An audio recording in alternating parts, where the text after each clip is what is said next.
Donc,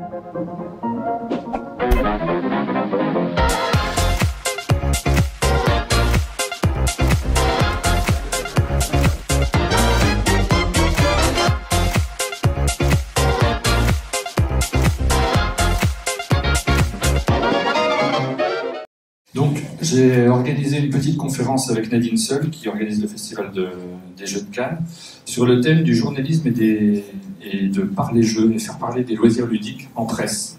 En presse plutôt généraliste, puisque mes deux invités sont des journalistes de presse généraliste.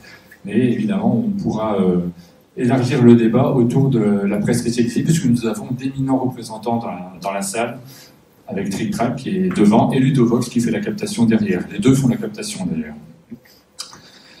Depuis que je suis arrivé dans le monde du jeu, vous me connaissez peut-être, je suis Martin Wittberg, j'écris sur le site Un Monde de Jeux, qui est une antenne du Monde.fr, un blog sur la plateforme du Monde.fr.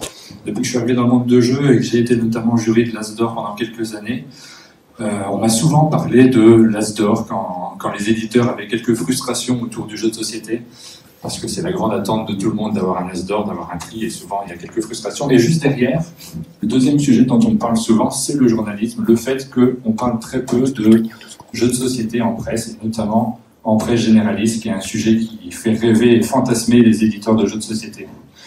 Donc j'ai eu cette idée d'organiser une petite conférence sur le sujet, parce que ça touche pas mal de monde. Je ne sais pas s'il y a des éditeurs dans la salle qui sont intéressés par ce sujet. Est-ce que les éditeurs peuvent lever la main, s'il y en a?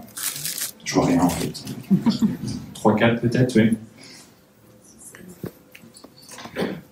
Oui, ça peut être bien de laisser la lumière allumée, parce que justement c'est une conférence, on est devant vous, on va vous parler, mais j'aimerais bien qu'il y ait aussi des échanges.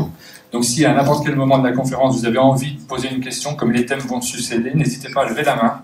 Nous avons Cynthia qui est ici. Cynthia? Ah, bonsoir. Et qui a un micro, donc il pourra venir poser la question au moment où les thèmes sont abordés. C'est mieux que revenir sur les différents sujets.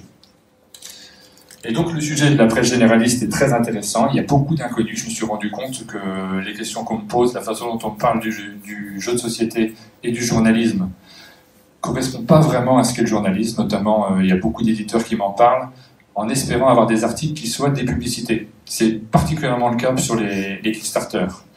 Il m'a semblé que c'était intéressant d'en parler. Donc j'ai proposé à Nadine d'organiser cette conférence.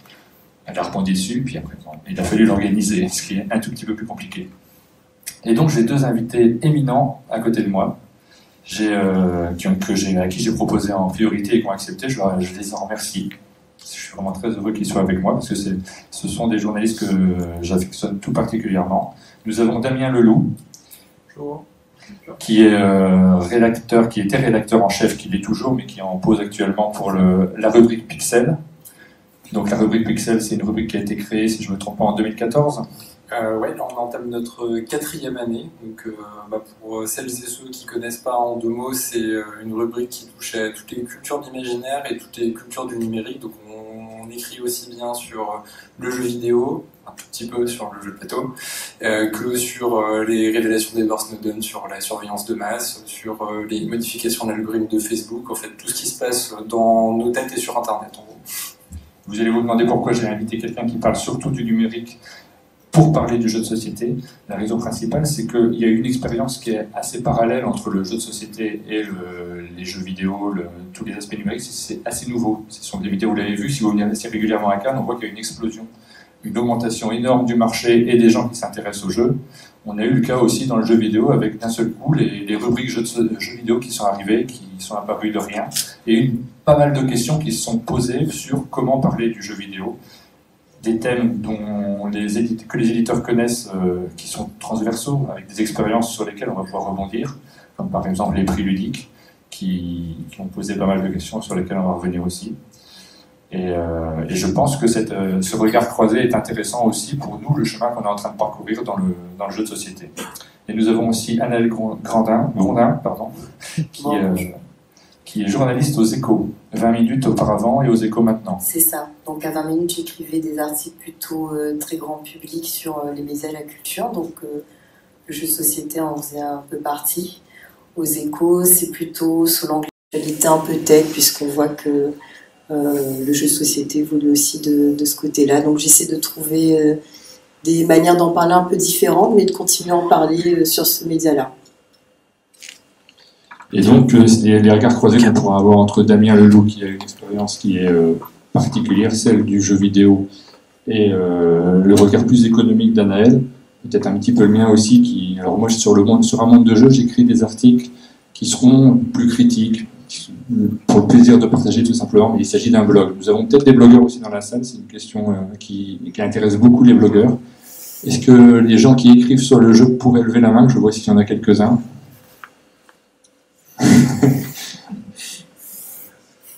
Voilà, 2 ou 3, quoi. Et donc mon regard est assez différent de celui de Damien, celui d'Anaël. Et puis le vôtre, éventuellement, en tant que spectateur, n'hésitez pas encore une fois à lever la main, ou on vous passera le micro. Je vais poser une première question à Anaël, qui parle du jeu de société de temps en temps. Aux Échos, on ne parle pas spécialement de jeux de société à la base. Comment t'en es venu, toi, à vouloir imposer ce sujet-là au sein de la rédaction? Alors déjà, il faut savoir que c'est pas du tout ce pourquoi je suis payée aux Échos. Je travaille pour la page Startup du journal. Comme j'aime beaucoup jouer, c'est un univers que j'ai découvert de plus en plus chaque année en venant ici notamment. J'avais voulu en parler, essayer d'intéresser mes chefs sous l'angle justement économique pour avoir un point d'entrée sur ces sujets-là pour les Échos. C'est quelque chose que je fais généralement à côté quand j'ai un peu de temps, en contactant les gens que je rencontre ici, auteurs, éditeurs, distributeurs, etc. Donc ça vient vraiment de ma passion parce que je pense qu'on ne peut pas réussir à parler d'un sujet comme ça sans être là-dedans, sans connaître. C'est très difficile. Et d'ailleurs, j'ai commencé à le faire après mon premier festival ici à Cannes, qu'avant je jouais beaucoup chez moi avec mes potes. Je ne savais même pas que ça existait des festivals de jeux. Nadine m'a invitée ici quand je travaillais pour 20 minutes pour... voir des articles dans la presse généraliste et qu'on parle un peu du festival et me faire justement découvrir les tendances et le jeu. Et c'est en arrivant ici que j'ai découvert tout ça, j'ai rencontré des gens, ça m'a donné plein d'idées de sujets. Et sans ce passage ici, je pense que j'aurais continué à jouer chez moi, mais j'aurais pas su tout ce qui se passait vraiment dans ce milieu-là. Donc voilà, je continue à venir maintenant, je trouve ça super et ça m'inspire toujours trouver de nouveaux sujets. En discutant avec les gens principalement. C'est ça qui pousse les sujets plus que les communiqués que je peux recevoir sur un jeu en particulier. Voilà. Et toi, Damien, je vois que moi, une des raisons qui m'a poussé à ouvrir le blog Un monde de jeux sur la plateforme dumonde.fr, c'est quelques articles que tu as écrits, toi, en tant que joueur de Magic. Parce que pendant un moment, je me demandais si c'était justifié de faire un blog spécialisé jeux de société sur une plateforme aussi large que Le Monde, parce que le public est plutôt attiré par des choses très très grand public, justement, des choses qui vont toucher tout le monde.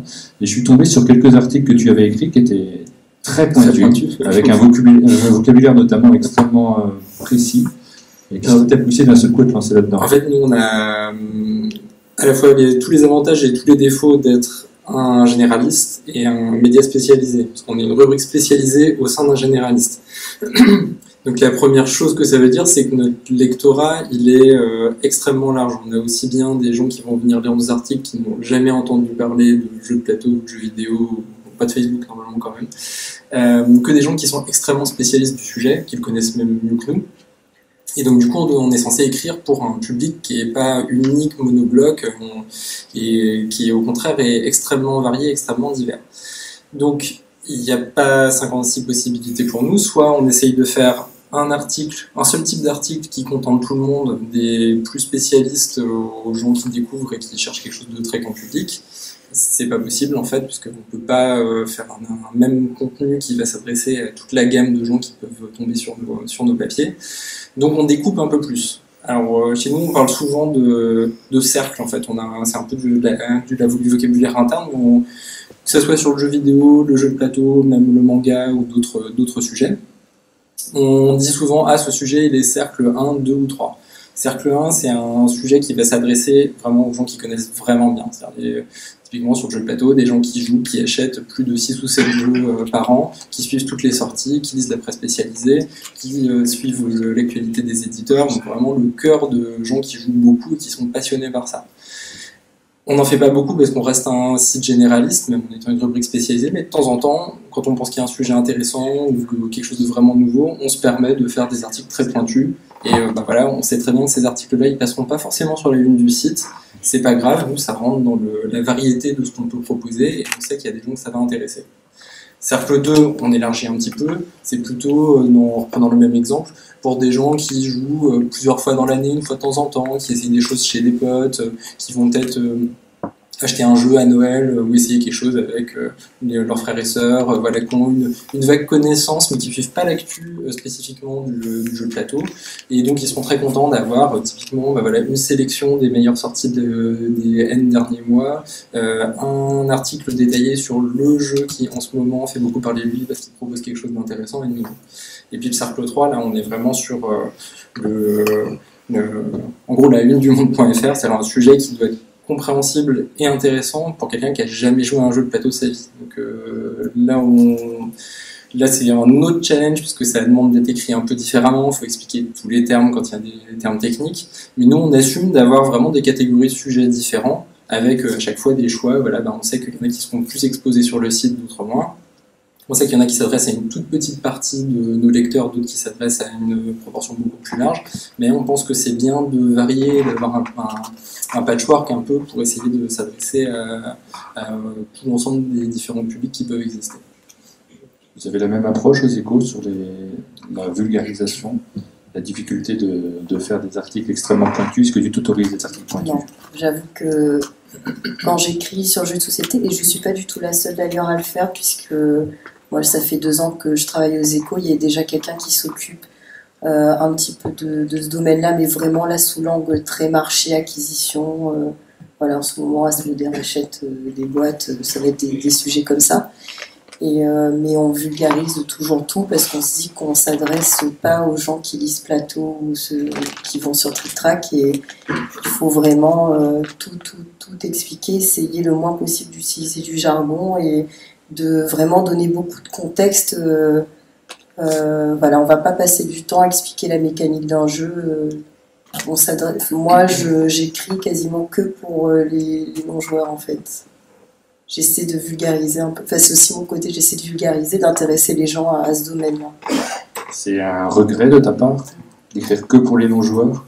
Pas du tout en fait, parce que j'ai envie que les non-joueurs jouent, donc c'est plutôt cette approche-là que j'aime, justement.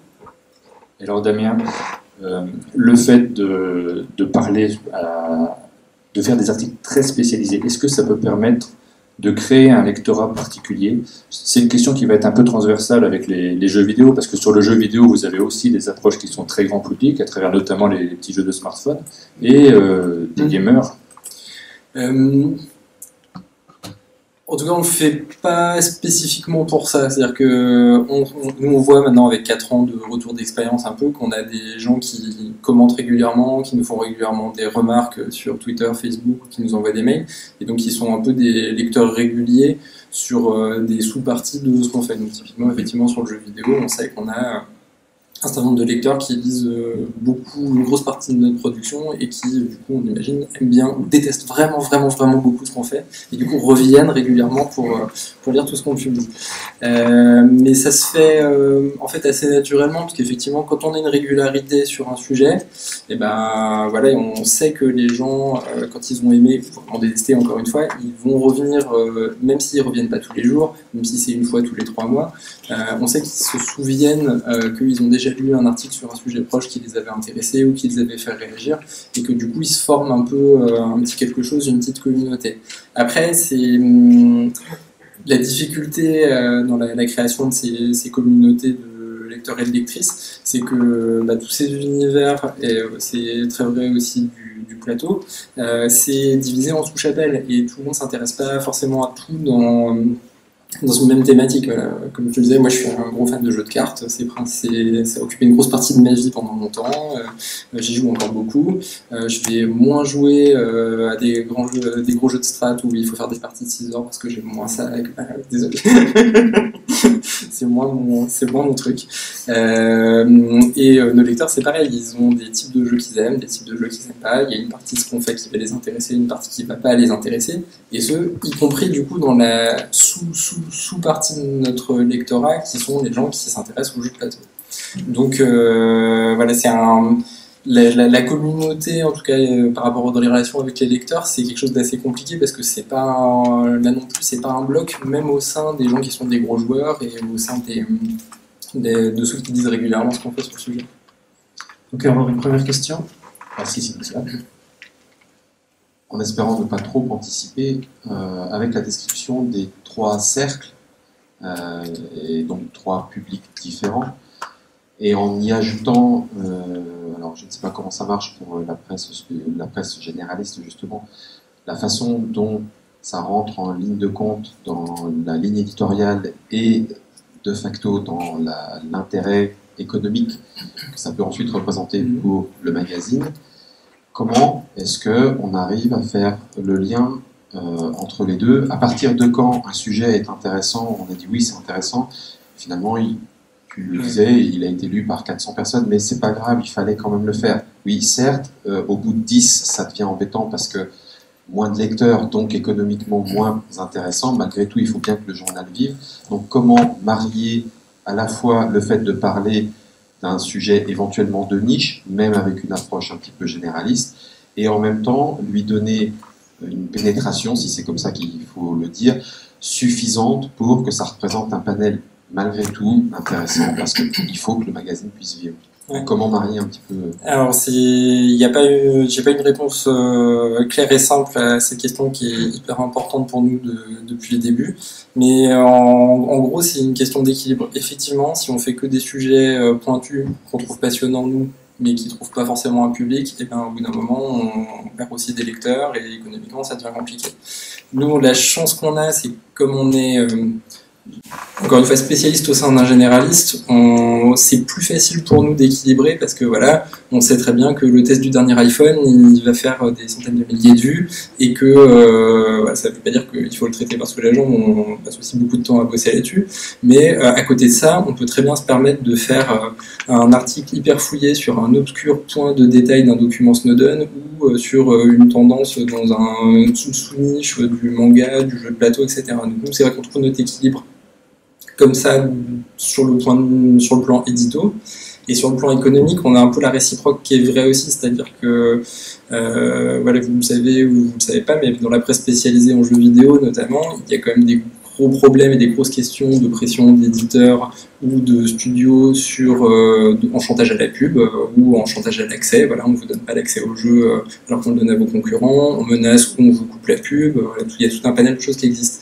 Et nous, on est plutôt immunisé à ça parce que comme on est, c'est le côté généraliste du spécialisé, si on a un problème à un moment avec une entreprise ou une autre, et bien en fait on a 12 autres secteurs sur lesquels on peut trouver des annonceurs. Par ailleurs, on fait partie d'un grand média, d'un grand groupe, et pour le dire de façon caricaturale, si on a 3 grands annonceurs jeux vidéo qui nous décident de nous couper les vivres, et ben on aura des publicités pour des voitures et c'est pas très grave. Enfin, en tout cas, nous éditorialement, ça ne pose pas de problème. Donc c'est plus simple, effectivement, à ce point de vue-là, quand on n'est pas 100% spécialisé sur le modèle économique, clairement.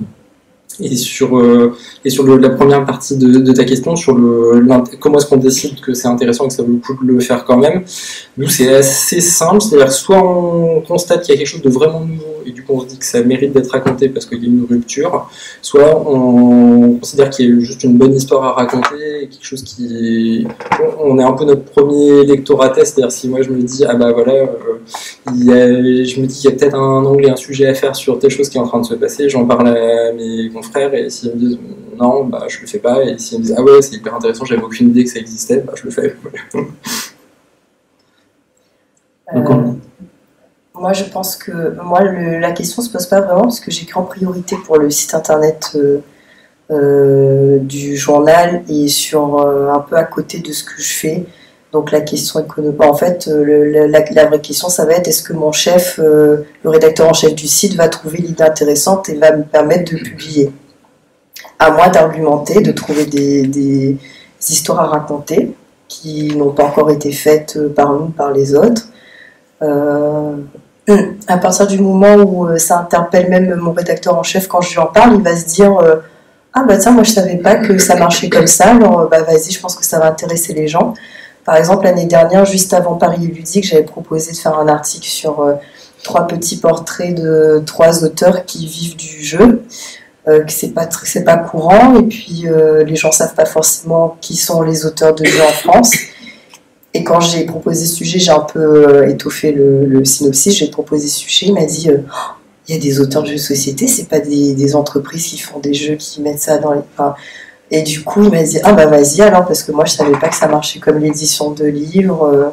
Quand on n'est pas dans ce milieu, on se rend pas compte, parce que quand on est ici, on est... Excusez-moi. Quand on est ici, on est voilà, on sait comment fonctionne le milieu, on sait qu'il y a des éditeurs, des distributeurs, des auteurs, des illustrateurs, etc. Quand on vient jamais dans ce genre d'endroit, quand on achète un jeu de société une fois à la Fnac, on se rend vraiment pas compte vraiment de ce à quoi ce milieu ressemble. Et donc c'est en discutant comme ça, en proposant des sujets que là ils se disent ah, bah, si moi je le sais pas, c'est que plein de gens ne le savent pas, donc c'est bien d'en parler. Et une fois que j'ai ce go, bah, je me débrouille pour faire mon travail de journaliste, appeler les gens, avoir des citations, des infos et écrire l'article quand j'ai fini de m'occuper de ma page sur les startups. L'un des intérêts d'avoir invité Anaëlle et Damien, c'est que ce sont 2 joueurs. Et l'un des premiers malentendus qu'on a souvent quand on discute de presse avec les éditeurs, c'est qu'on s'imagine que les journalistes ne sont pas joueurs. Or, des journalistes sont joueurs, on en a dans toutes les rédactions et pas mal. Donc, s'il y a des joueurs, le problème c'est de réussir à aborder les questions de jeux de société. Et ça, bah, effectivement, c'est là qu'il y a un problème à la fois, parfois avec les rédacteurs, c'est ce qu'on a commencé à aborder, et puis peut-être avec les publicitaires, ça, c'est un autre souci dont on va reparler. Il y avait une question. Ouais. Vraiment sur la question, c'est à la fois une question et un témoignage. J'ai lu en décembre dernier, dans 20 minutes justement, un article qui traitait des jeux de société à l'approche de Noël. Et j'avoue que j'avais été particulièrement choqué du fait que je suis rédacteur moi-même pour Plateau, donc relativement spécialisé, de lire que les 3/4, voire les 4/5 de l'article étaient consacrés, 1, aux jeux qu'on trouve en supermarché, mais 2, surtout, avec un registre assez scatologique. Il y avait 2-3 jeux très pipi-caca, dont l'intérêt ludique était assez passable. J'ai eu un échange avec la journaliste en question, et c'est ça que j'ai trouvé très intéressant, et je veux revenir à la question, qui me disait, mon rédacteur en chef m'a demandé de faire un papier sur le sujet, je n'y connais rien. Donc je me suis dit, bah, je vais aller voir à la Grande Récré, je vais interviewer le responsable des achats de la Grande Récré, et puis je vais voir en supermarché, puisque finalement je m'adresse, pour parler vulgairement, à la ménagère de 50 ans, qui n'y connaît pas grand-chose, et qui va elle-même acheter ses jeux en supermarché. Il y a 2 questions que je me pose par rapport à ça. Un, c'est la compétence du journaliste, parce que tous les 2 vous êtes joueurs, manifestement grands joueurs et très spécialistes de la question, et c'est tout à votre honneur. Mais il y a quand même un certain nombre de journalistes qui doivent écrire sur des sujets, qui n'ont pas forcément les connaissances sur ce sujet en question, qui ne font pas toujours d'ailleurs la démarche d'aller chercher les informations nécessaires ou de se renseigner. Et de l'autre côté, le rédacteur en chef qui se dit « je n'y connais rien, mais manifestement c'est un sujet qui est susceptible de faire le buzz, on va en parler ». À qui est-ce que je peux coller ça? Même si je n'y connais rien, ça me fera un papier dans mon journal, mais au final, on se retrouve avec un papier qui est d'une qualité médiocre, pour rester poli. Alors, je vais passer la parole à Anaëlle, qui a travaillé à 20 minutes et qui a donc un regard extrêmement aiguisé sur la question. J'ai lu cet article également. Je ne sais pas très bien de quoi vous parlez. Honnêtement, je pense qu'il y a 10 ans, moi, le rédacteur en chef m'aurait demandé de faire ce sujet, je serais allée à la Fnac à la Grande Récré parce que j'y connaissais rien non plus. Enfin, je veux dire, je jouais, mais comme j'étais pas venue ici, je connais pas les gens, je sais pas, j'ai pas trop de boutiques de jeux près de chez moi. Je pense que ne connaissant pas, j'aurais été capable de faire la même chose. Je pense qu'il y a un problème de connaissance du milieu et que ça manque un peu de pédagogie.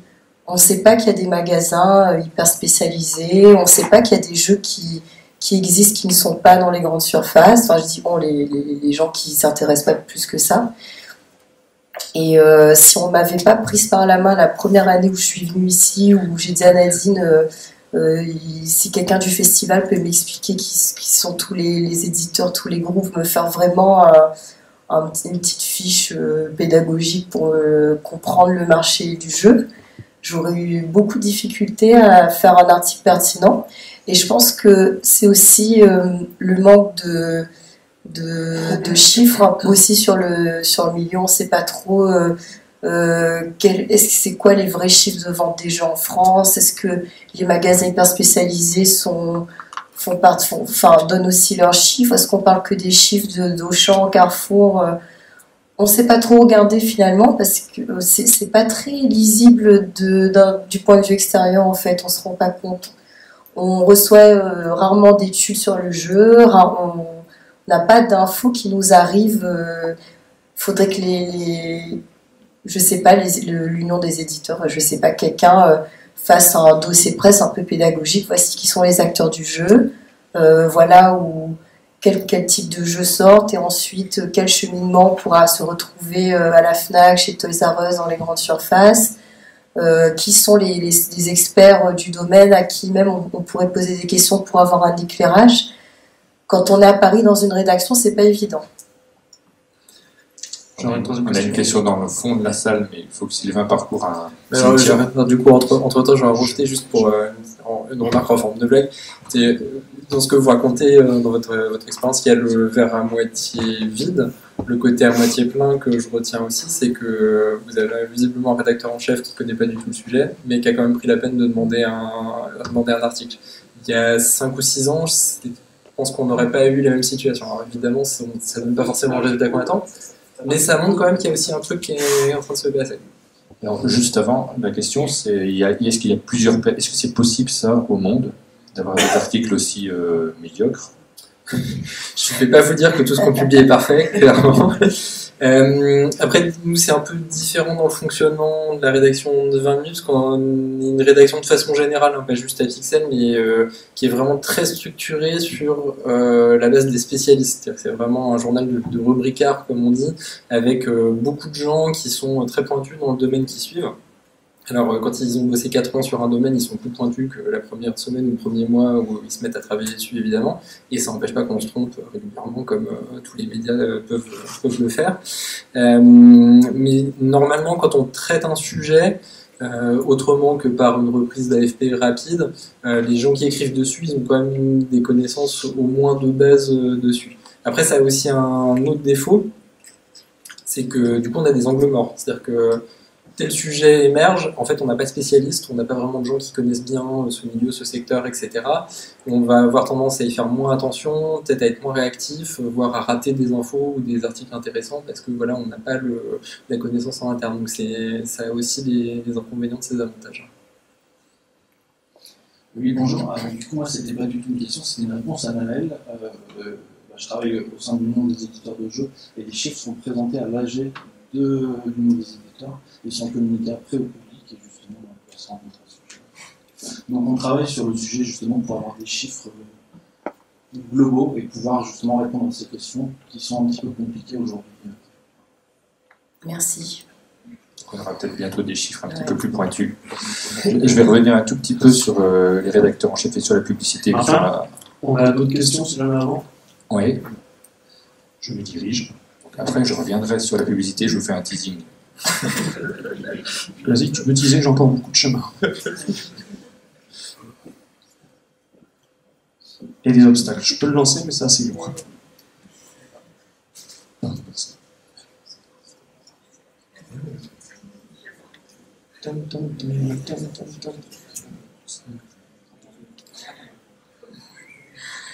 Bonjour. Alors moi je suis Isabelle Doll, je suis rédactrice en chef d'une chaîne web qui a un peu explosé assez rapidement parce qu'on en est à plus de 80 000 fans sur notre chaîne qui s'appelle Le Petit Point Geek et on a à peu près 800 abonnés par semaine en plus. Donc, pour vous dire, il y a beaucoup de gens qui s'intéressent au monde ludique et imaginaire. Alors je voulais juste faire une remarque par rapport à ce que vous disiez sur il faut qu'on ait des infos qui viennent vers nous, etc. Je suis d'accord en partie. Je pense qu'il y a une autre partie aussi pour moi, c'est que le journaliste, c'est quand même un enquêteur. Et je suis assez... moi, quand je vais demander à une de mes chroniqueuses de faire des articles, je pense qu'il faut quand même pousser la recherche, aller à la Fnac ou à côté et puis demander un truc et puis revenir et faire son article, pour moi c'est pas vraiment de la recherche. Après quand on regarde la boîte de jeu, qu'on s'y intéresse vraiment, on voit quand même édition, etc. Donc on pousse en fait, on essaie d'aller enquêter, on essaie d'aller voir plus loin. Donc je pense qu'il y a quand même une part de tort du côté des journalistes, hein. Et j'en fais partie. Donc je pense qu'il faut quand même pousser un peu plus loin. Il y a beaucoup de jeunes aussi qui font un article très vite fait, qui poussent pas vraiment la recherche. Voilà, enfin, voilà. Pour moi, je trouve que c'était par exemple cet article, la recherche n'a pas été faite comme il fallait, quoi. Voilà. Après, comme là, je sais pas combien de temps la personne avait vraiment, j'étais pas. Combien de temps la personne a eu pour le faire, dans quelles conditions. Le fait d'aller chez Toys R Us, je sais plus où la personne avait été. C'était peut-être pas parce que c'était juste à côté de la rédac, c'était peut-être les références personnelles de la personne qui ne joue jamais, en fait. Qui n'avait pas eu ce réflexe, qui pour elle peut-être s'est dit que c'était voilà, jeu de société, bon allez, je vais aller chez Toys R Us, je vais en parler, qui s'est peut-être pas posé question de là, après c'est... Je peux comprendre, hein. Je peux tout à fait comprendre. J'en ai pas discuté avec la journaliste, je saurais pas vous répondre là-dessus, mais je comprends il y a un manque de recherche aussi. Mais je pense qu'effectivement, il y a quand même cette partie-là. Voilà. Je peux plus, donc je t'arrête. J'ai une question, c'est qu'est-ce que ça peut faire? En fait, qu'est-ce qu'on s'en fout de cet article? Est-ce que c'est grave? Est-ce que vous vous rendez compte à un moment donné que ce que nous on trouve important n'est pas forcément important pour tout le monde et que notre passion, le plaisir qu'on a, le loisir qu'on a, il y en a des milliers. Il y en a des milliers. Il y a des gens qui collectionnent les boîtes de camembert, il y a des gens qui font du sport extrême. Les journalistes ne peuvent pas tout traiter, ils ne peuvent pas tout savoir. Quand on constate, nous, que l'article n'est pas très bon, il y a des milliers de gens qui ont des milliers de loisirs et des milliers de passions qui constatent quotidiennement que les articles ne sont pas très bons. Et la question que moi je me pose en écoutant depuis tout à l'heure, c'est et alors? Est-ce que ça nous a empêchés d'en arriver là où on en est? Est-ce que ça empêche ces gens qui, d'un seul coup, sont passionnés, amoureux du jeu, de se mettre à écrire? En fait, cet article, franchement, personnellement, je m'en fous, quoi. Monsieur Fall, Donc, désolé, pourquoi faut-il accepter la médiocrité dans ce cas-là? Sinon, tu éradiques la moitié de la Terre et je pense qu'à un moment donné, pour quelqu'un d'autre, tu seras médiocre et moi aussi, il n'y aura plus personne. C'est tout. Concentre-toi sur ce que tu as à faire, fais-le le mieux possible et ça participe à rehausser l'humanité. Et non pas pointer en permanence les mecs qui font mal. Fais ce que tu as à faire le mieux possible. Fais-le et les gens viendront. La médiocrité... Le monde est médiocre. La majorité des gens sont médiocres. On s'en fout. Fais ce que tu as à faire le mieux possible, mon gars. Mais si. Et puis franchement, la minette, elle a fait ce qu'elle a pu, merde, c'est son boulot. T'as envie d'aller... C'est pas moi. Non, mais pas toi, je parle de toi ou la personne. Mais peu importe. Non, mais ça, c'est une réflexion qui... T'imagines, cette femme, elle a un rédacteur en chef, quoi. Elle arrive, peut-être elle est malade, peut-être son gosse est malade, elle a pas amené à l'école.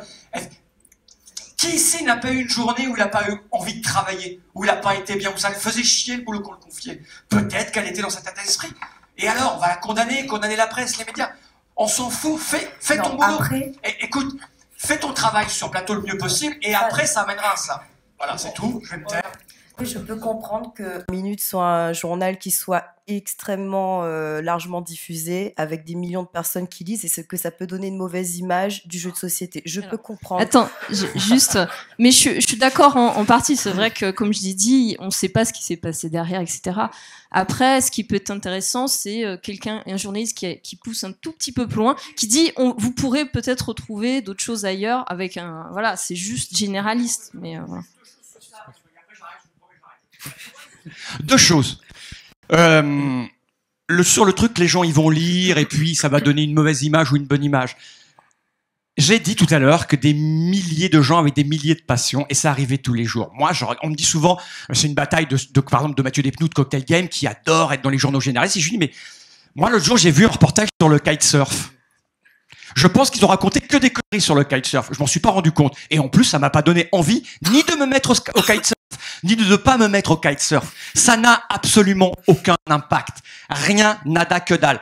Il y a deux marques qui ont tout compris. GoPro et Red Bull. Ils se sont investis, impliqués à mort depuis des années dans les sports extrêmes qui n'intéressaient personne. Personne. Ils ont donné des caméras, ils finançaient avec des boissons gazeuses, etc.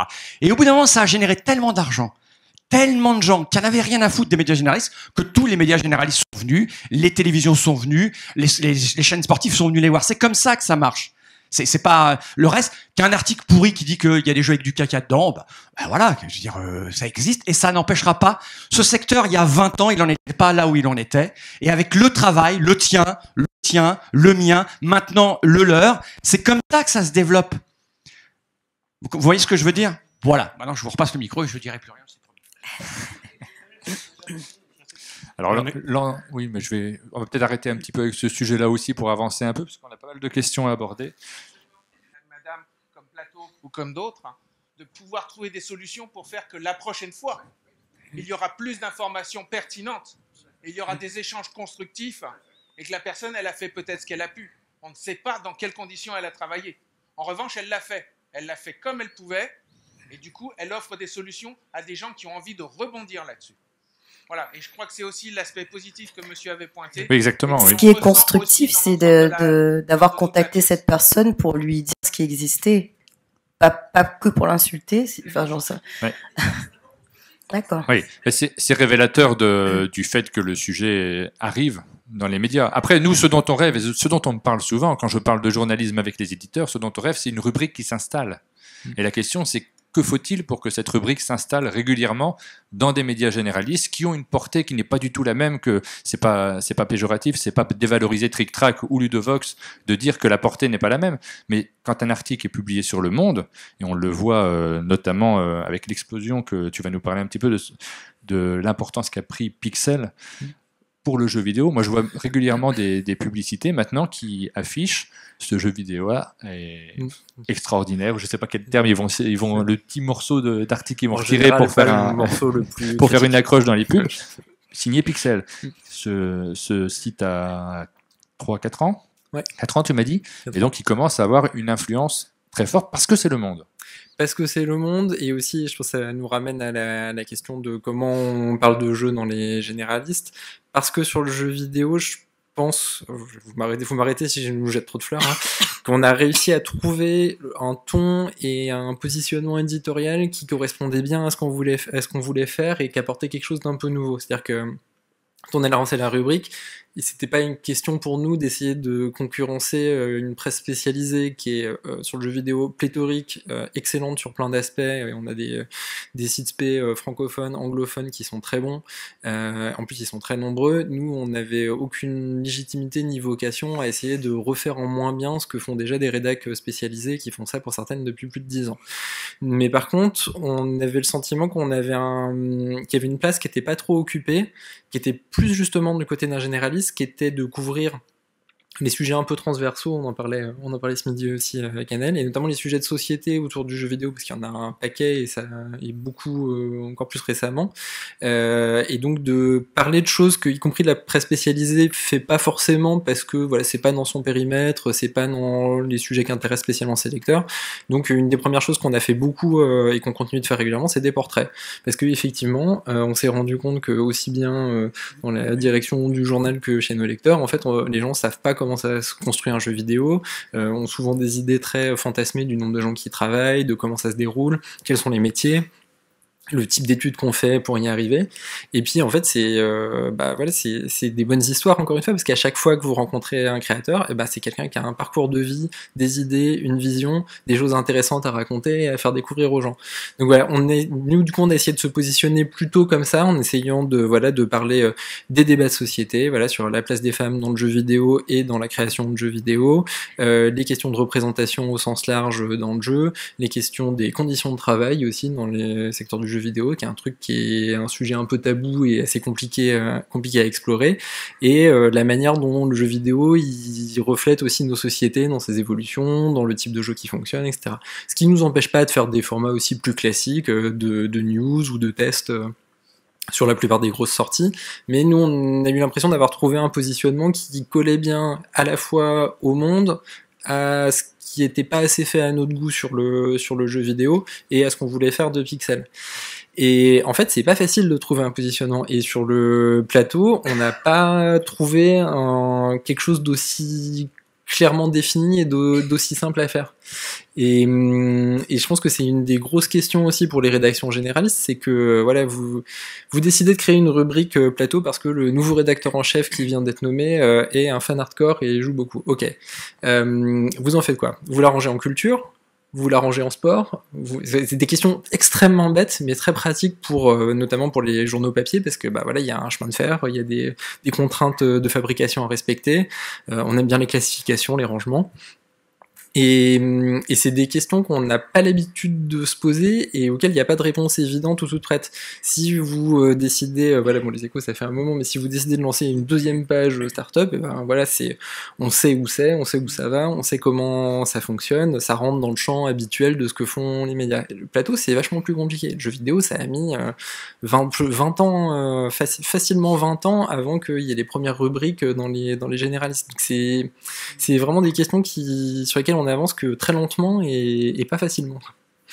Moi, quand j'écris un article sur le jeu de société, parce que je suis sur la plateforme du Monde, donc c'est remonté des fois sur le site, comme c'est le cas hier par exemple du palmarès, pendant un moment c'était dans la rubrique jeux vidéo, donc oui. On les retrouvait là. Je crois qu'il y a une rubrique jeux de société maintenant. Techniquement la rubrique jeux de société, mais alors ça c'est vraiment un truc, c'est rigolo parce que c'est symbolique, mais en même temps c'est vraiment une explication technique toute bête, c'est que les rubriques doivent toutes être attachées à une rubrique de niveau supérieur et la seule qui collait à peu près c'était jeux vidéo, donc c'est pour ça. Et donc pour revenir à la publicité, puisque j'ai évoqué rapidement ça tout à l'heure, est-ce que le fait d'avoir des annonceurs qui se bousculent auprès d'une rédaction, c'est une question complètement naïve, mais c'est bien de la poser parce que moi je me la posais. Est-ce que d'un seul coup, s'il y a plein d'annonceurs, ce qu'on n'a pas vraiment en jeu de société, à l'exception des sites spécialisés, est-ce que ça permet de créer des rubriques, ça ? Alors, en fait, je vais répondre un peu à côté d'abord, mais je te répondrai plus franchement après. Déjà, d'une part, les annonceurs qui se bousculent, ça n'existe plus. Hein. Ça fait 5 ans que ça n'existe plus. Enfin, voilà, je sais pas à quel point vous êtes familier du fonctionnement de la pub en ligne. Moi, je parle essentiellement de la partie en ligne parce que c'est ce que je connais le mieux. Mais globalement, sur tout le secteur des loisirs, YouTube a tout mangé. Voilà, les budgets des annonceurs jeux vidéo, ciné, etc., ils sont quasiment tous partis vers de la pub programmatique, donc qui est achetée sans passer directement par les régies des médias, et vers YouTube. Donc déjà, des annonceurs qui se précipitent, on en a pas beaucoup. Après, ce qui est sûr, c'est que les secteurs qui ont des gros budgets publicitaires, en général, ça suscite l'intérêt des directions de la rédaction qui se disent « Ah, s'il y a de l'argent, c'est intéressant ». En même temps, je ne vois aucun cas dans l'histoire où la simple existence d'un marché pub a abouti à la création d'une rubrique. Vous allez me dire « Ah oui, mais la mode, ils dépensent des fortunes ». Bah oui, mais la mode, ça passionne des millions de gens, donc... je pense pas que ça existe de secteur où le volume publicitaire et l'intérêt des gens soient totalement décorrélés. C'est plus ou moins fort selon les secteurs. Mais et du coup, pour te répondre directement, je pense que si le budget pub il était du plateau, il était multiplié par 20 dans l'année à venir, je pense pas que ça créerait des rubriques dans la presse généraliste. Ça faciliterait certainement le boulot des sites et des magazines spécialisés, et peut-être que ça permettrait d'en lancer plus ou d'en lancer davantage, mais je pense pas que ça soit suffisant, loin de là. C'est vraiment une question de plus de prise de conscience dans les rédactions généralistes. Donc là, on a parlé de comment réussir à parler du jeu de société en presse, comment réussir à mettre des rubriques. La deuxième question de cette rencontre, c'est comment parler jeu, tout simplement, avec quel terme. Et je voudrais revenir par rapport à la publicité, à des expériences que vous avez eues. Tu m'avais parlé de Quantic Dreams, oui, pour lequel vous aviez fait des articles qui n'ont pas trop plu à l'annonceur. Je voudrais rebondir là-dessus par rapport à la critique. Est-ce qu'il faut faire de la critique pour pouvoir parler du jeu ? Alors, nous, on ne considère pas que ça soit une obligation, d'une part parce que c'est pas notre cœur de métier. Voilà, en jeu vidéo, on fait de la critique, mais on en fait aussi un petit peu en manga, mais on se considère pas comme une rubrique avant tout critique. Comment dire ça ? Il y a un point, pour moi, il y a un point d'équilibre en fait sur les 1000 secteurs passionnants dont on pourrait parler. Il y en a certains sur lesquels on va faire l'impasse parce qu'on n'a personne qui s'y connaît assez ou qui s'y intéresse suffisamment pour écrire dessus, ou on n'a pas le temps. Voilà, donc il faut faire des choix et on peut suivre de façon plus ou moins fine des thématiques, des sujets, des rubriques. Si on veut faire une couverture qui est vraiment suivie, qui est vraiment importante, qui est vraiment serrée, c'est difficile de ne pas faire du tout de critique. Parce que, d'une part, c'est une manière de montrer que voilà, il y a un secteur qui est dynamique, qui est vif, qui se passe des choses régulièrement. Et d'autre part, c'est du conseil pratique à nos lecteurs. Pour nous, ça rentre plus dans la partie on est un généraliste, c'est-à-dire que voilà, on donne un avis. Alors nous, on a une tradition de la critique, que ce soit en ciné, ou en jeu vidéo ou en manga, qui est assez peu dans les grandes envolées lyriques et dans l'avis personnel extrêmement tranché. Donc nous, ce qu'on essaye de faire, c'est plutôt d'aiguiller les lecteurs en disant voilà, si vous aimez tel ou tel type de film, jeu vidéo, vous aimerez peut-être probablement celui-là. Si par contre vous détestez telle ou telle mécanique de jeu ou tel ou tel type de durée de partie ou je sais pas quoi, c'est pas pour vous. Donc on essaye vraiment de le faire en mode un peu pratique, avec une partie de ressenti personnel qui est difficile à évacuer complètement. Mais voilà, on peut écrire sur le plateau sans faire de la critique, c'est pas du tout un prérequis indispensable. Si on veut faire un suivi régulier, c'est plus dur. On le fait pratiquement pas, il y a très peu de critiques. Là, c'est une question qui va toucher pas mal de personnes dans la salle, aussi bien sur plateau, Ludovox, Trick Track. Je ne sais pas si vous avez envie de rebondir là-dessus, mais c'est vrai qu'on nous reproche souvent de ne pas mettre de critiques, comme si d'un seul coup le fait de dire du mal de certains jeux permettait de dire mieux du bien des autres à côté. Et c'est très souvent, mais je pense que je suis pas le seul à entendre ça régulièrement, le reproche qu'on nous fait, vous faites pas assez de critiques. Et effectivement, comment on fait pour parler de jeux qu'on n'aime pas trop, notamment avec les questions des Kickstarter, dont on doit parler avant, et où on se retrouve malgré tout à faire de la promotion pour l'éditeur, où on devient des publicitaires nous aussi. Est-ce qu'on en parle? Est-ce qu'on n'en parle pas? Est-ce qu'on est des publicitaires? Je peux parler un petit peu de comment on travaille chez Plateau. Je sais pas si déjà il y a un terme qui est utilisé, qui est critique. Nous, on n'utilise pas ce terme. On parle de chronique quand on écrit des articles sur un jeu. C'est un terme un petit peu déguisé, mais je pense que ça en dit quand même assez long sur la démarche finalement de parler d'un jeu. Au-delà de ça, ce qui a été dit effectivement est très juste. Finalement, ce qu'on essaye, il s'agit pas de donner un avis j'ai aimé, j'ai pas aimé, ça on s'en fout éperdument. Mais c'est surtout d'essayer de décrypter et de décortiquer le jeu, sa mécanique, le matériel, les ressentis, pour indiquer aux joueurs potentiels, voilà, on a essayé, on a fait plusieurs parties, voilà comment est-ce qu'on a ressenti, ça on a senti que c'était bien pour telle et telle raison, et c'est le pour telle et telle raison qui pour moi est vraiment fondamental, expliquer, parce qu'il s'agit pas c'est vraiment pas de donner un avis perso, encore une fois, mais de donner un avis argumenté. Et ensuite, effectivement, il y a une note, et j'insiste sur les guillemets sur le terme note, puisqu'il s'agit davantage, encore une fois, d'aiguiller le lecteur qui d'un seul coup d'œil peut se dire, celui-ci, effectivement, il a plutôt de bons a priori ou pas. Et d'ailleurs, on a des petits tweets, des petits contre-avis d'autres rédacteurs qui viennent parfois de façon radicalement différente donner justement une impression, alors certes en moins de caractère, sur le jeu en question. Voilà. Après, ce qui est juste au niveau de la publicité, ce qui est parfois un petit peu compliqué, c'est d'avoir une page de pub sur un jeu et puis 3 pages plus tard, on se rend compte que le jeu a été dézingué entre guillemets par le rédacteur. Encore une fois, de façon argumentée, mais c'est la règle du jeu. Mais voilà, ça effectivement, parfois, ça mène à des situations un tout petit peu délicates. Oui, j'ai évoqué Quantic Dreams, mais on n'est pas rentré dans le détail. Non, parce que en fait, pour préparer cette rencontre, on a eu plusieurs discussions avec Martin, et il y a eu et à un moment, tu voulais peut-être en parler après sur le côté militant. Tu voulais peut-être en parler plus tard. Pour moi, c'est assez lié. Il y avait une des questions que Martin nous posait à Annelle et à moi, c'était est-ce que pour parler de jeux de plateau, quand on est journaliste dans la presse gênée, il faut être un peu militant. Et moi, cette question, elle m'a fait vachement réfléchir parce que j'avais envie de répondre oui, parce qu'en fait, voilà, Annelle a fait ça en plus de son taf.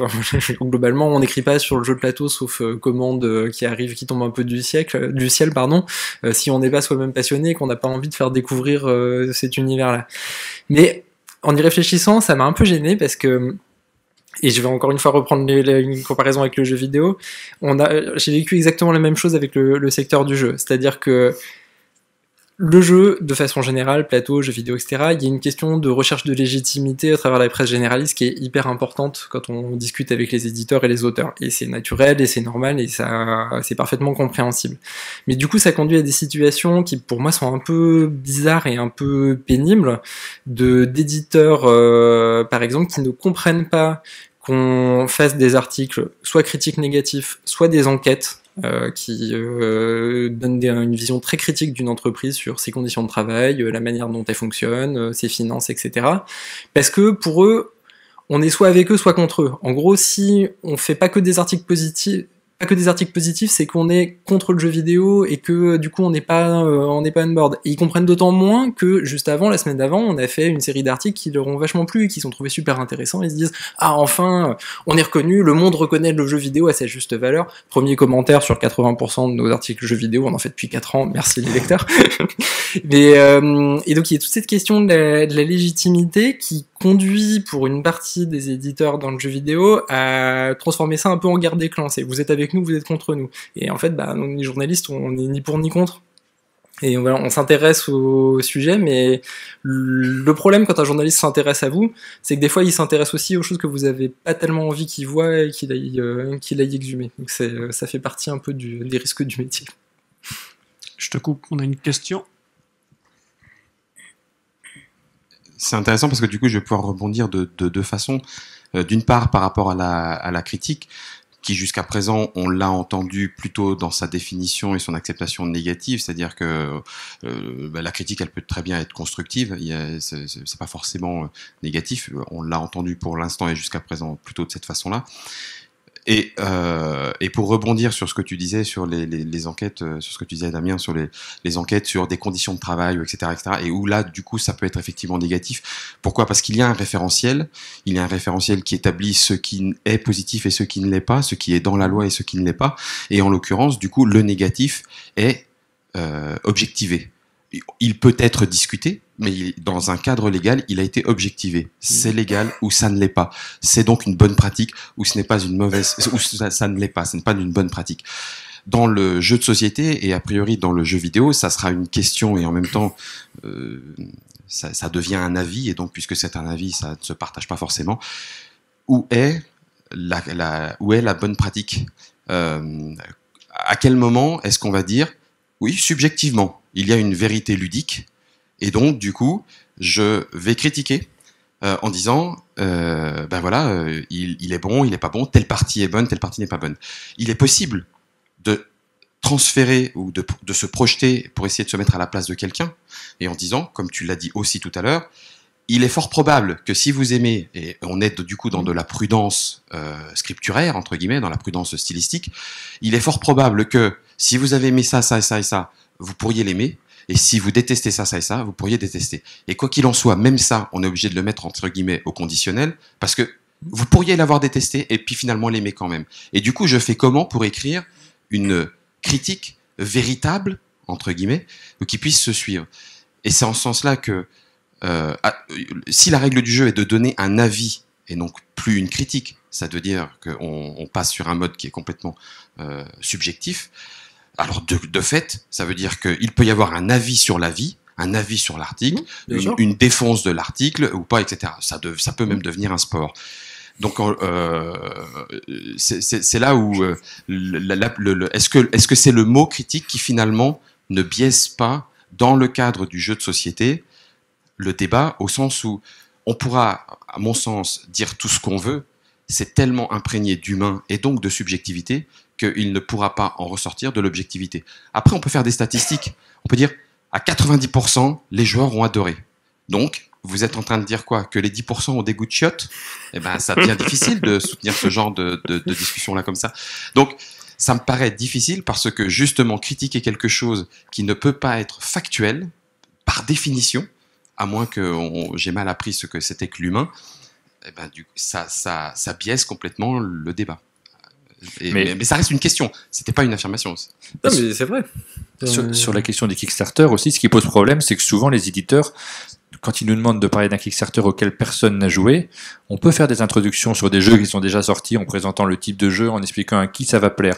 Mais sur les Kickstarter, on va nous demander de le porter d'une certaine manière, de dire en quoi c'est exceptionnel. Et malgré nous, on se retrouve dans un avis. À partir du moment où on aborde le sujet, on est presque dans la publicité.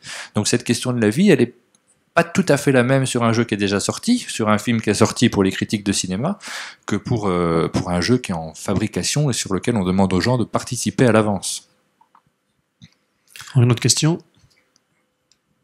Oui, moi j'ai une question en fait justement sur la critique, parce que critique ou analyse, ou on pourra l'appeler n'importe comment, parce que avant tout, la plupart des gens qui lisent des articles dans le monde du jeu de société, c'est pour trouver une aide, pour prendre une décision sur un jeu, pour avoir une information. Donc il y a forcément du subjectif, mais si on essaye d'être en objectivité absolue, on ne dit plus rien. Et donc il n'y a plus personne qui pourrait être aidé à choisir. Et je crois que la vocation, si on n'est pas dans la pure littérature des envolées lyriques, mais on veut apporter un contenu. Et ce contenu, il y aura toujours une certaine subjectivité. Et on essaye d'avoir de l'objectivité sur les mécaniques ou autres. Mais c'est un outil aussi d'aide à la décision. Et ça, je pense que c'est difficile de faire autrement.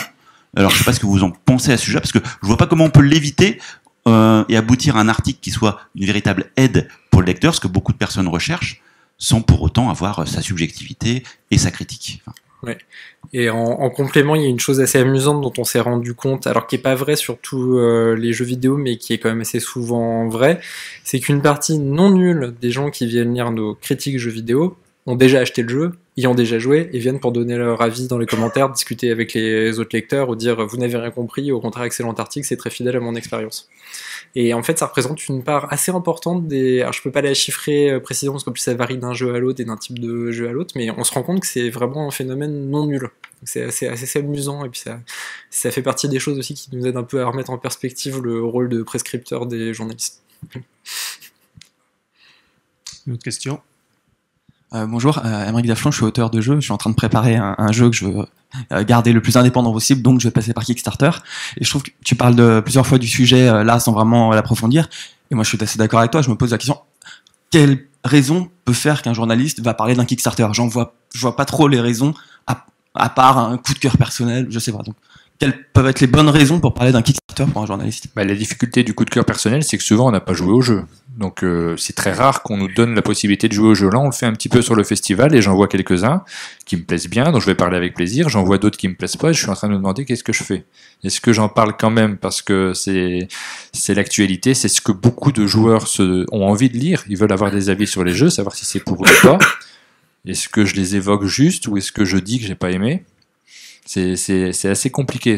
Mais d'un autre côté, comme c'est le sujet que les gens veulent voir, je pense qu'on peut pas faire autrement que d'en parler, malgré tout. Est-ce que vous avez ce problème-là ? Il n'y a pas beaucoup de Kickstarter en jeux vidéo. Il y en a eu beaucoup. Ça se fait un peu moins maintenant. La grande ère des Kickstarter démentiels pour jeux vidéo, un peu derrière nous. Nous, c'est assez simple. En fait, on parle pas des jeux qui sont en cours de crowdfunding. D'une part, pour les raisons que t'expliquais, que voilà, on sait pas à quoi va ressembler les jeux, donc effectivement, c'est compliqué pour nous d'écrire dessus. D'autre part, parce qu'en fait, il y en a beaucoup trop. C'est un truc assez bête, mais c'est un engrenage entre guillemets pour nous qui nécessiterait, pour le couvrir sérieusement, encore une fois, de beaucoup d'investissement de temps, de moyens, de compétences, et on n'est pas prêt à le faire. Alors Ludovox fait des articles assez réguliers sur les Kickstarter qui moi m'intéressent beaucoup parce que ça m'aide aussi quand j'écris sur la question. On va laisser répondre Ludovox. Oui, je m'éloigne un petit peu des caméras parce que là-bas ça risque de rentrer en saturation. Nous, alors, quand on reçoit des messages d'auteurs ou qu'on veut essayer de savoir si on va en parler ou pas, il y a un certain nombre de critères qu'on va essayer de regarder.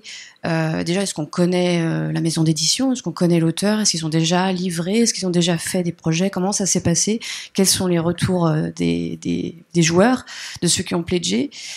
Donc là, il y a déjà des petites lumières qui s'allument. Est-ce que ça vaut le coup d'en parler ou pas ? Le truc super important, est-ce qu'il y a les règles de jeu ? Est-ce qu'on peut lire les règles du jeu ?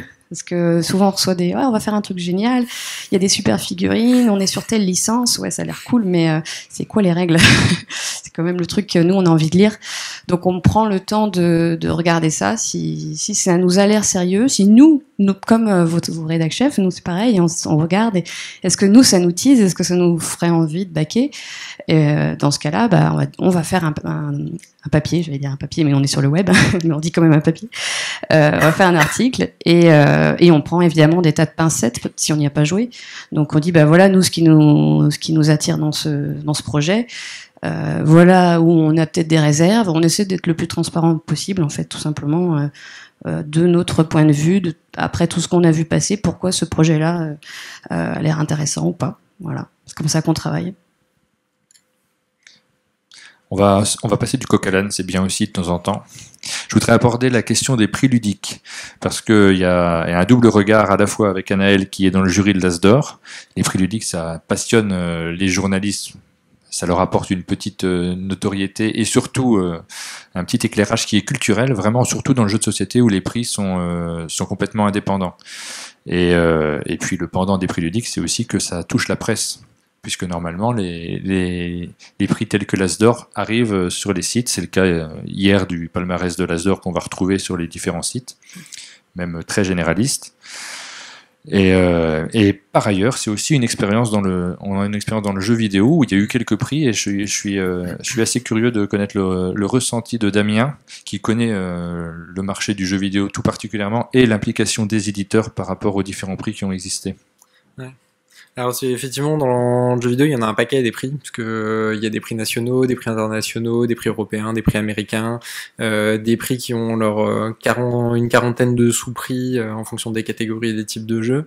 En gros, du coup, on arrive à un stade où c'est totalement illisible, à part pour les gens les plus passionnés de chez passionnés et pour les studios qui sont quand même toujours contents d'avoir un prix, évidemment.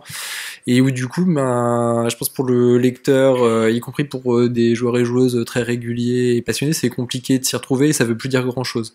Il y a un peu les BAFTA britanniques, ils ont quand même un petit truc en plus parce que c'est un peu l'équivalent des Césars, donc il y a une aura culturelle un peu genre prix vraiment de grande qualité qui fait que pour les gens du métier ça a une importance un peu particulière, mais autrement c'est assez illisible et c'est assez compliqué de comprendre comment ça fonctionne, qui les attribue.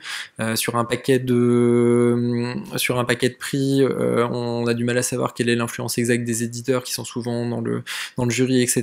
Donc ça fait tout un truc qui est très brouillé et qui n'est pas très lisible. Alors sur le jeu de plateau c'est beaucoup plus simple. En gros il y a pour le joueur ou la joueuse qui suit un peu sans plus, il y a le Spiel des CRS et l'As d'Or, et du coup c'est deux prix, c'est simple, on sait où ils sont attribués, à quelle période. Ça permet aux gens qui suivent pas spécialement l'actu de se dire ok, ces jeux-là ont marqué l'année, ils sont importants, ils ont été sélectionnés, ils ont eu l'As d'Or, et ça donne un truc assez visible qui est aussi plus facile effectivement à reprendre pour des journalistes, y compris quand ils sont pas super spécialistes. Parce que on a eu beaucoup de critiques d'éditeurs qui trouvent que l'As d'Or n'est pas suffisamment relayé par la presse, n'est pas suffisamment porteur pour le jeu de société. Et on a eu très souvent, les gens qui ont fait partie du jury de l'As d'Or le savent, des éditeurs qui rêvent d'un prix qui soit aussi un prix porté par les éditeurs financièrement, qui soit organisé en termes de chiffre de vente notamment. Et pour moi, c'est assez important d'insister sur le fait que pour les journalistes, ça n'a aucune incidence. On a tout le contraire en fait avec les jeux vidéo. On a un message qui est brouillé, qui est pas clair du tout. On a une chance extraordinaire avec l'As d'Or, et peut-être que Anaël, tu peux nous en parler aussi, si tu veux rebondir dessus. Alors, c'est vrai que je vois pas beaucoup de médias généralistes relayer forcément l'As d'Or. Ça arrive, il y en a quelques-uns, mais pas autant que les Césars ou le Goncourt, qui touchent d'autres domaines de la culture. En revanche, c'est la première fois que je fais partie du jury de l'As d'Or, mais les années précédentes, quand je vais en boutique, les gens, c'est ce qu'ils demandent en premier. Quand je regarde ce que les gens achètent, les gens autour de moi, je trouve qu'il y a quand même une aura assez importante, et finalement, je pense que ça viendra petit à petit, puisque le prix a quand même un certain nombre d'années derrière lui. Ce qui est important, c'est de le voir évoluer. Je pense que créer un nouveau prix brouillerait le message, un peu comme ce que tu racontais dans le jeu vidéo. Et ce qui est important peut-être, c'est de souligner aujourd'hui ce que sont devenus les anciens As d'or, et de voir en combien de millions d'exemplaires ils se vendent aujourd'hui. C'est peut-être ça qui n'est pas assez mis en avant finalement. Est-ce que le fait de créer un prix porté par les éditeurs, toi tu nous as dit que les chiffres étaient très importants pour ton journal en particulier, avoir des chiffres. Est-ce que créer un prix qui serait porté par les ventes, par les chiffres de vente, ça générerait automatiquement plus d'articles de presse qu'un prix à forte connotation culturelle? Pour ce qui est du relais dans la presse, je ne pense pas. Mais je pense que les chiffres sont surtout importants pour convaincre les journaux de parler du jeu. Pour que les gens se rendent compte de la portée que ça a aujourd'hui, de l'âge d'or du jeu. C'est surtout pour ça que les chiffres sont importants, plus que pour parler de classement ou de faire un top 50 du jeu. C'est pas forcément ça qui nous intéresse, en tout cas dans les médias généralistes. Mais par exemple, de nous dire le jeu, ça représente tant de millions en France, tant de jeux précisément qui sortent chaque année, avoir quelques chiffres comme ça, même si on va pas forcément, excusez-moi, les mettre dans nos articles.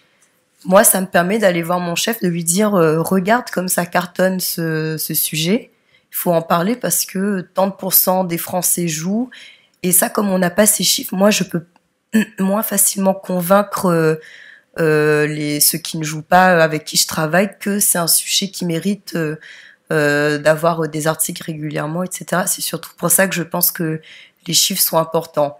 Je voulais faire des articles, j'ai essayé de trouver un peu le portrait robot des joueurs en France, je sais pas, tant de pourcents d'hommes, tant de pourcents de femmes, tel âge, histoire de donner un peu un aperçu de qui joue en France, impossible à trouver. Donc, déjà, je sais pas trop, c'est difficile de savoir à qui on s'adresse quand on tweet, quand on publie sur les jeux. Je trouve que ça aurait été plus simple d'avoir réponse à ces questions-là. Donc j'espère qu'un jour on pourra avoir des études là-dessus ou des chiffres. Mais je pense qu'un prix, pour revenir à ta première question, par les éditeurs de jeux, je suis pas sûre que, basé sur les chiffres de vente, je suis pas sûre que ça change quelque chose pour le relais média généraliste. On a une question en haut. Alors du coup, 2 réponses et pas 2 questions, parce que du coup j'ai aussi un peu les informations, donc je laisserai l'UEJ communiquer officiellement les choses, mais l'idée du prix, c'est un petit peu effectivement le principe des disques d'or. On t'entend pas trop en fait. Parle bien en face du micro déjà. Après, je pose les questions. C'était pas forcément par rapport au label. Je vais préciser un petit peu parce que tu peux nous expliquer qu'est-ce que c'est que ce label que vous. Donc l'UEJ communiquera officiellement la chose, et je sais pas si c'est déjà mis en place. Mais l'idée, c'est de faire un peu comme les disques d'or, donc effectivement d'avoir par rapport aux quantités vendues, donc un prix très objectif par rapport à ça. Donc après, l'intérêt de la chose sera, ils verront. Et la deuxième chose, c'est par rapport aux chiffres, justement, le pourcentage d'hommes, femmes, etc., les catégories d'âge, etc. L'UEJ travaille aussi, donc on ne sait pas encore si ce sera avec l'Université Paris 13, mais pour mettre en place justement des études au niveau européen, etc., pour avoir ce genre d'informations qui manquent cruellement, comme les chiffres sur le secteur, etc., au niveau des éditeurs, des distributeurs, des boutiques, etc. Donc c'est des choses qui se mettent en place. Après, l'UEJ est toute jeune, mais on espère pouvoir apporter des choses rapidement. Donc l'UEJ, c'est l'Union des éditeurs de jeux de société qui s'est créée très récemment. Alors moi je pose des questions sur les jeux, sur les prix, parce que c'est des questions qui reviennent tout le temps. Et puis parce qu'on a eu une captation, j'ai pas l'impression que ce soit le sujet qui passionne le plus la salle aujourd'hui, mais il y a pas mal de monde qui regarde aussi cette vidéo après coup. Je pense que c'est des thèmes qui sont importants à aborder. Quand je parlais du prix dont parlaient les éditeurs, ça remonte à bien avant la création de l'UEJ, et ça, c'est des questions qui étaient aussi sur une concurrence à l'As d'or. Alors là, c'est pas le cas du tout du label que tu évoques aujourd'hui, qui est un label sur les ventes et sur ce qui se rapproche d'un disque d'or, effectivement. Ça peut être. Vous aviez pas le même regard tous les deux d'ailleurs quand je vous en ai parlé. Non, oui, j'ai découvert après coup. Parce que moi, effectivement, je me dis que la certification type livre d'or, effectivement, ça apporte quand même un truc concret, quelque chose de vérifié, de stable, qui donne effectivement une idée de l'importance populaire qu'a acquis un jeu au fil des mois ou des années où il s'est mis en vente. Moi, ça me semble pas être un outil inutile, effectivement, parce qu'on a assez peu d'infos finalement sur qui joue à quoi, quel est le public et tout. C'est un bonus. Après, c'est pas ça peut pas être une recette magique, mais moi je suis pas du tout contre les classements, mais j'ai peur qu'en faire un prix finalement brouille un peu le message, comme tu disais, et qu'après effectivement c'est deux prix qui auraient deux messages différents, celui du message commercial voilà, parce que c'est celui qui a été plus vendu, et celui qui aurait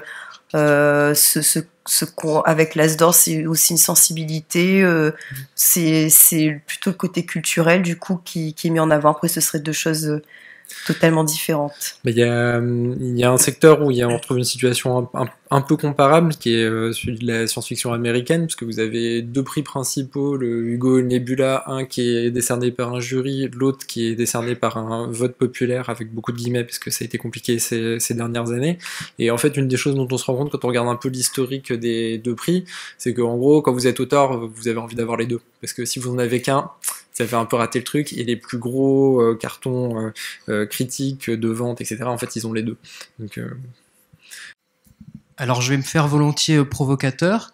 Est-ce que, du coup, tu vas décerner chaque année le disque d'or Monopoly?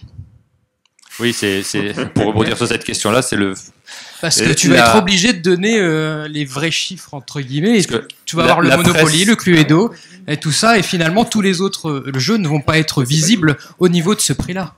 Là, on sort un tout petit peu du débat sur la presse, mais la presse a besoin de clarté. Elle a besoin de choses qui soient très carrées, très simples. L'As d'or, c'est clair, c'est un jury qui est complètement indépendant. Là, ce que veut faire l'UEJ, c'est un petit peu différent. Je suis tout à fait d'accord avec la question. Je veux pas parler à la place de l'UEJ, j'ai pas tous les détails du prix. Donc effectivement, cette problématique-là, effectivement, le but c'est pas de sortir tous les ans le Monopoly Zelda, puis le Monopoly n'importe lequel, qui effectivement truste les ventes à un certain niveau. Mais c'est de mettre en valeur les autres prix. Dans ce que j'avais compris, c'était un jeu qui va réussir à atteindre tant de ventes aura un prix, puis après, de toute façon, le Monopoly, il l'a déjà eu. Entre guillemets. Donc après, je laisserai les personnes de l'UEJ. C'est de Repoprod, c'est Thomas qui s'en occupe, si je ne me trompe pas. Donc ils communiqueront sur la chose. Donc voilà. Mais je ne sais pas à quelle échéance ça arrivera. Voilà. J'ai l'impression que actuellement le secteur du jeu de société est à un carrefour, une époque charnière à propos de sa notoriété et de sa visibilité. Où il est un certain nombre de jeux qui se vendent dans des petites boutiques en opposition presque à ce qui se fait en grande surface, est apprécié ou apprécie d'être partiellement dans l'ombre, parce qu'un peu underground, parce qu'on achète ce jeu-là, parce qu'on ne le trouve pas partout, parce qu'on a envie de le sortir, parce que on va se distinguer en tant que joueur en amenant le jeu original ou un jeu qui est décalé par rapport à ce qui se fait ou ce qui se vit culturellement. Et en même temps que c'est un secteur qui aspire à venir à plus de lumière et de visibilité pour optimiser ses ventes et pour retrouver une légitimité économique. La question est, le journaliste, par rapport à ce positionnement, par rapport à cette adaptation à la notoriété, où se place-t-il et comment il va ou comment il peut contribuer à faire évoluer le secteur du jeu de société vers la lumière et vers de nouveaux schémas économiques, marketing et de visibilité, ou à garder des épiphénomènes, de sortir un petit peu pour renforcer cet aspect underground qui a été connu dans des années où j'avais encore des cheveux et où on jouait aux jeux de rôle et où on était très content d'être un chevalier, un elfe, parce que ça ne se faisait pas ailleurs. Et je crois que ce sont des choses qui sont intéressantes et qui relèvent également de la fonction du journalisme. Voilà, si vous voulez réagir par rapport à ce sujet. Ce dont les éditeurs me parlent beaucoup, moi, c'est qu'effectivement, il y a des critères, ce que je ressens, moi, c'est des critères qui sont des critères économiques, l'envie de parler du jeu pour en vendre plus, c'est ce que tu évoques aussi dans ta question. Mais ce dont on me parle à moi, c'est que de culture. La lumière, telle que tu en parles, c'est de la culture en fait. D'un seul coup, le fait d'être mentionné par des journaux, c'est avoir accès à une notoriété culturelle dont on rêve absolument. Parce que Ah oui. Je suis tout à fait d'accord sur le constat, pas du tout sur la question qui suit. Moi, je considère pas du tout que mon boulot, ça soit de faire évoluer le secteur ou le regard que le secteur a sur lui-même. C'est de raconter ce qui s'y passe, et du coup, ce qu'on fait reflète forcément une partie du regard que les gens portent ou que le secteur porte sur lui-même. Mais il n'y a pas, en tout cas dans notre démarche, et je pense pas vraiment chez toi non plus, ce côté militant-là, de se dire on va faire des articles pour faire changer les choses et pour faire bouger et pour donner un coup de projecteur sur telle tendance et pas sur telle autre parce qu'on l'aime pas, voilà, ce genre de choses. Après, c'est d'une certaine manière, c'est le constat très juste sur c'était mieux avant, d'une certaine manière, quand c'était plus underground, et un côté un peu élitiste qu'on retrouve dans toutes les communautés, mais vraiment toutes, moi je joue à des jeux qui sont plus intelligents que machin, etc. C'est entre guillemets, c'est un peu des problèmes de riches, et c'est aussi ça le bon côté, c'est qu'on se pose ces questions-là aujourd'hui parce qu'on en est arrivé au stade où il y a une offre qui est tellement variée, qui s'adresse à tellement de public, avec tous les types de jeux, des choses d'extrêmement bonne qualité, des trucs très mauvais qui sortent tous les mois, mais il y a une avalanche de produits qui trouvent leur public, ou pas toujours, hein, mais voilà, c'est la règle du jeu, si je puis dire. Et c'est bien, et c'est normal, et c'est naturel, et c'est des débats et des questionnements que vous retrouvez avec une violence inouïe parfois dans le jeu vidéo, mais aussi dans toutes les cultures qui à un moment donné se sont vécues ou ont été des contre-cultures. Je vous parle même pas du rock ou des mouvements les plus du hard rock, du goth, etc., du punk, voilà. Tout le questionnement entre on était et on se conçoit encore en partie comme une contre-culture, mais on est aussi devenu quelque chose de très grand public, et c'est super, quelque chose qui est apprécié par des millions de gens dans le monde. Ça crée une espèce de dissonance cognitive qui est difficile à vivre et dont on met des années à sortir quand on en sort. Mais je pense pas du tout que ça soit un problème. Je pense que c'est très sain, et que c'est aussi ça qui crée une émulation et qui fait que voilà, on invente des nouvelles mécaniques, des nouveaux univers, des nouvelles manières de jouer, et que c'est ça qui participe aussi du dynamisme d'une communauté. Il nous reste 5 minutes, donc il y a une question que j'avais envie d'aborder aussi et qui s'adresse plus directement aux éditeurs, parce qu'on me pose souvent la question également, c'est quel contact nouer avec la presse? Comment les éditeurs doivent écrire à la presse pour attirer l'attention? Et c'est quelque chose que j'ai ressenti pas mal, moi, en recevant des dossiers de presse, et dont vous pouvez peut-être nous parler également. Techniquement, c'est quoi un bon dossier de presse qui donne envie à un journaliste de rédiger un article? Qu'est-ce qui est utile? Alors, j'en reçois des dossiers de presse, pas énormément. Je pense que la question est précisée pour le journalisme généraliste. Je pense qu'il faut ne pas envoyer le même dossier de presse qu'on enverra à Plateau qu'à 20 minutes ou Les Échos, parce que ça marchera pas. Quand on écrit dans Plateau, on parle de mécanique de jeu, on est très pointu, on s'adresse à des gens qui jouent déjà, etc. Moi, si je reçois un communiqué de presse avec le visuel de la boîte de jeu ou du plateau, un peu l'histoire du jeu et les mécaniques, durée de jeu, etc., moi, je peux rien en faire, en fait. Parce que déjà, on n'a pas de rendez-vous régulier, on fait pas de chronique, ni de critique, ni quoi que ce soit. Quand on est un journal généraliste qui parle du jeu, on va se raccrocher à de l'actualité, à du storytelling. Il faut qu'on raconte une histoire qui va donner beaucoup de contexte au jeu. Je prends un exemple. Si je reçois un communiqué de presse classique sur Twinit avec la boîte de jeu qui explique un peu comment ça marche, combien de joueurs, etc., que je joue jamais, que je ne sais pas du tout, j'ai pas trop l'habitude, je reçois ça dans ma boîte mail, je vais regarder, je dis ça a l'air marrant, je vais jouer avec mes potes, et on va fermer le mail, on va passer à autre chose.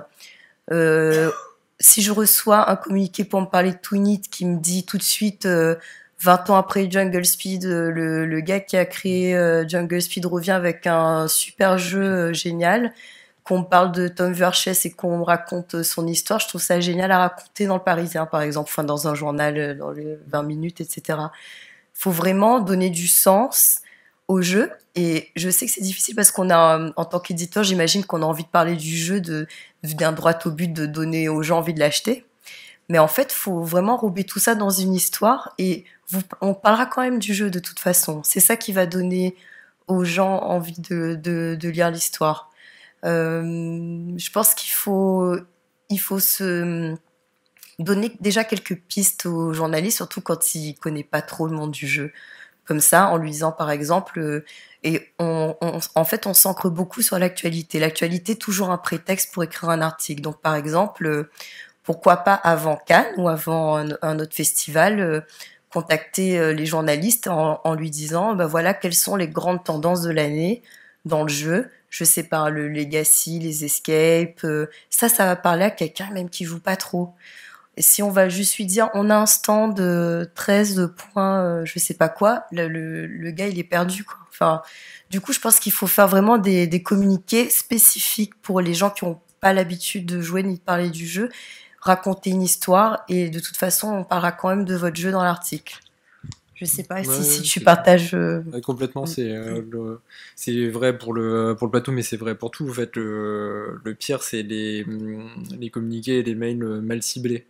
Moi, je reçois une journée ordinaire, je pense que je reçois quelque chose comme 350 ou 400 mails. Donc, autant vous dire que si ça s'adresse pas vraiment à ce qu'on fait ou que je vois pas dans les 30 secondes l'intérêt, en fait, je répondrai jamais et j'ouvrirai pas le mail suivant, quoi.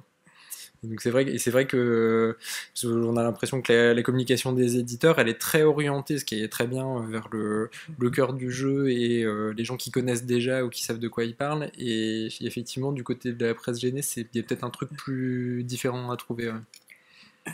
Et puis en presse spécialisée, je te passe la parole juste après. En presse spécialisée, vous recevez aussi sur les différents sites des communiqués de presse qui parfois sont très froids. Alors là, pour le coup, il faut un petit peu de chaleur et un petit peu d'intelligence, je dirais, parce qu'on reçoit des choses, des arguments de vente dont on se fiche éperdument, parce que nous, on n'est pas là pour reproduire et pour faire de la publicité. Par contre, quand on nous parle avec intelligence, sans aller jusqu'à personnaliser le mail, mais qu'on parle à notre intelligence, on a envie déjà d'aller plus loin. Il y avait une question là-haut.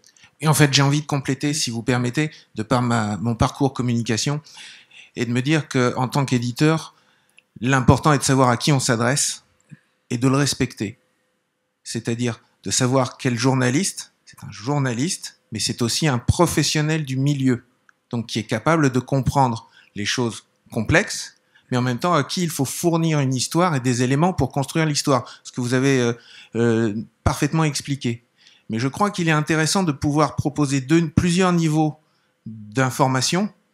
Le niveau storytelling, le niveau sexy, l'information, l'histoire qui permet de comprendre le jeu, mais également de fournir les éléments techniques qui permettent de comprendre ce qu'est le jeu, ce qui fait ce qui fait aussi l'envie de l'éditeur, et de proposer le choix aux journalistes. Parce que le vrai travail du journaliste, ce n'est pas de prendre l'information et de la distribuer, mais de choisir les informations et de savoir comment il veut monter son histoire pour relayer l'information. Et c'est important de proposer plusieurs niveaux, quitte à aborder dans un premier temps, quitte à revenir dans un deuxième temps sur un complément d'information, sur un complément de visuel, une rencontre, des choses comme ça. Après, on rentre sur une autre problématique qui est celle du temps. Est-ce que l'on a le temps de construire ça par rapport aux cibles que l'on cherche ? Est-ce que le journaliste a le temps de l'analyser pour le reproduire et pour relayer son information ? Mais je pense qu'un éditeur peut être à la fois plus exhaustif, proposer les histoires, donner la bonne accroche ou une idée d'accroche, mais en même temps proposer une explication de fond sur le jeu qui permet au journaliste de comprendre ce dont il va parler et de choisir comment il va la relayer. Le journaliste voudra surtout comprendre ce qui est nouveau, je pense aussi. Dans vos explications de pourquoi vous avez choisi ce titre et pourquoi c'est bien de l'avoir édité, au-delà de bien expliquer les règles, comment ça marche, qu'est-ce qui est nouveau, qu'est-ce qui est innovant et qu'est-ce qui va plaire au public. Voilà. On a une dernière question. Une question ou plutôt un aperçu, enfin mon regard sur les choses, je trouve que les éditeurs sont un peu trop axés sur la communication de leurs produits. Et il faut pas oublier que les journalistes sont justement pas là pour faire de la publicité sur des produits. C'est vrai que quand on parle de mode, par exemple, regardez un peu les chiffres des articles qui sortent. Un article sur 5 parle d'un produit, d'une sortie de produit. Les autres articles vont parler d'une tendance, vont parler d'une nouvelle technologie qui va sortir ou des choses comme ça. Ce qui me fait penser qu'en fait la problématique des éditeurs en termes de communication, c'est la même problématique que les autres entreprises dans les autres domaines. Et là, on parle beaucoup justement de création d'une marque doit devenir son propre média, et ça c'est important pour les journalistes parce qu'on va leur apporter justement des éléments de langage, on va leur apporter de l'expertise, et c'est ce qu'on cherche en tant que journaliste, c'est d'avoir quelqu'un qui va nous expliquer les choses et qui va aussi être là pour pouvoir être cité dans un article en tant qu'expert et de donner de la notoriété et donner de l'information au sujet. Donc peut-être oui, creuser cet aspect-là de créer son propre média en tant qu'éditeur pour créer de la valeur, créer des sujets à aborder. On est arrivé au terme de cette conférence. Je finirai en disant que derrière les journalistes, et j'ai insisté pas mal dessus, on a quand même des gens qui sont passionnés. En tout cas, pour les journalistes qui peuvent porter le secteur et apporter quelque chose de qualité. C'est le cas avec Anaël et Damien. Et que cet aspect-là, pour les éditeurs, c'est aussi important de savoir que c'est des gens passionnés à qui on s'adresse et pas une entité journaliste qu'on n'identifie pas, c'est d'abord des personnes. Et puis je vous remercie beaucoup d'être venu à cette conférence. J'espère qu'on a abordé des choses qui vous ont intéressé à vous aussi, parce que moi ça m'intéresse suffisamment pour en parler le temps d'un film. Merci beaucoup.